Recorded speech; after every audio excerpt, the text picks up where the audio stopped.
అయితే నాన్నగారు యాక్టరు, అవును. అన్నయ్య యాక్టరు, అలాగే మీకు అవన్నీ వచ్చేసాయి అంటే. ఎస్, జీన్స్ లో వచ్చిందని చెప్పాలి. ఇప్పుడు అంటే నాన్నగారి టాపిక్ కూడా వచ్చింది కాబట్టి కొంచెం కోఇన్సిడెన్స్ చెప్పాలి.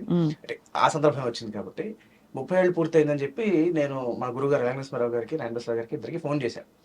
ఇలా అంకుల్ మీ చేతుల్లో నేను నా జీవితాన్ని మొదలుపెట్టి 30 ఏళ్ళు పూర్తయింది అని వాళ్ళకి థ్యాంక్స్ చెప్దాం. ఆ క్రమంలో రామేశ్వర గారికి ఫోన్ చేసినప్పుడు నేను ఆయన ఫస్ట్ ఫోన్ ఎత్తగానే నేను అంకుల్ ఆదిత్య మాట్లాడుతాను అన్నాను.